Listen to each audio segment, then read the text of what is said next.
Autism ഒരു രോഗമല്ല, സവിശേഷമായ ഒരു ഐഡന്റിറ്റിയാണെന്ന് സമൂഹം തിരിച്ചറിയുന്ന കാലത്ത് തനിക്ക് ഓട്ടിസം ഉണ്ടെന്ന് വെളിപ്പെടുത്തി ഗായിക ജ്യോത്സന. ഓട്ടിസത്തെക്കുറിച്ച് സമൂഹത്തിൽ അവബോധമുണ്ടാക്കാനാണ് ഇത്തരമൊരു തുറന്നു പറച്ചിലെന്ന് തൻ്റെ അനുഭവങ്ങൾ പങ്കുവച്ചുകൊണ്ട് ജ്യോത്സന പറഞ്ഞു. ജീവിതത്തിൽ ഓരോ പ്രായത്തിലും മറികടക്കേണ്ട കടമ്പകൾ എന്താണെന്ന് സമൂഹം നിശ്ചയിച്ചു വെച്ചിട്ടുണ്ട്.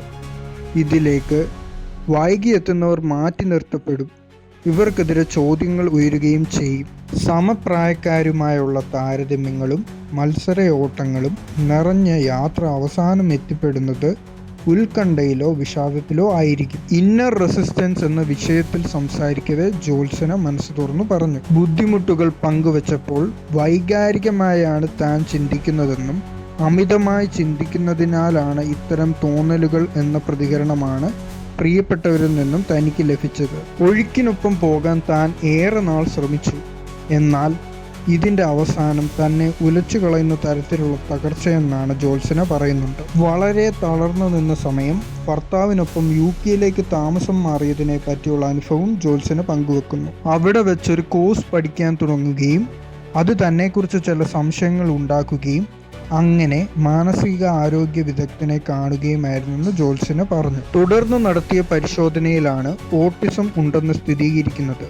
3ാം തവണ നടത്തിയ പരിശോധനയിലാണ് ഓട്ടിസം ഉണ്ടെന്ന് ഉറപ്പിക്കുന്നത്. വളരെ വൈകി രോഗനിർണയം നടന്ന ഹെലി മാസ്കിംഗ് ഓട്ടിസ്റ്റിക് അഡൾട്ടായാണ് മാനസിക ആരോഗ്യ വിദഗ്ധൻ തന്നെ വിശേഷിപ്പിച്ചത്. ഇവർ എന്താണ് ഈ പറയുന്നത്? കാഴ്ചയിൽ ഓട്ടിസം ഉള്ളതുപോലെ തോന്നുന്നില്ലല്ലോ എന്ന് നിങ്ങൾക്ക് തോന്നിയേക്കാം.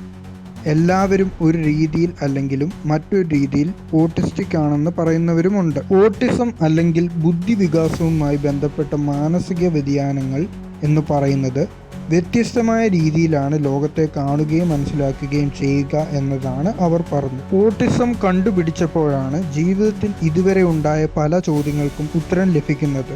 എൻ്റെ ചുറ്റും നടക്കുന്ന എല്ലാത്തിനോടും ഞാൻ വൈകാരികമായി പ്രതികരിക്കുന്നത് എന്താണെന്നും ചുറ്റുമുള്ളവർ എല്ലാത്തിനെയും എളുപ്പത്തിലെടുക്കാൻ പറയുമ്പോഴും എനിക്കതിന് കഴിയാതിരിക്കുന്നതിൻ്റെ കാരണവും മനസ്സിലായത് ഇപ്പോഴാണ്. വർഷങ്ങളായി തൻ്റെ യാഥാർത്ഥ്യ സ്വഭാവത്തെ മറച്ചുവെച്ച് ജീവിക്കേണ്ടി വന്നതിൻ്റെ പരിമിത ഫലമായിട്ടാണ് ഒടുവിൽ മാനസികമായി തകർന്നടിഞ്ഞത്. ഉത്കണ്ഠ, വിഷാദം അല്ലെങ്കിൽ ശ്രദ്ധക്കുറവ്, ഹൈപ്പർ ആക്ടിവിറ്റി ഡിസോർഡർ പോലുള്ള അവസ്ഥകൾ ഓട്ടിസം ഇല്ലാത്ത ആളുകളെ അപേക്ഷിച്ച് ഓട്ടിസം ഉള്ള ആളുകളിൽ കൂടുതലായി കാണപ്പെടുന്നു.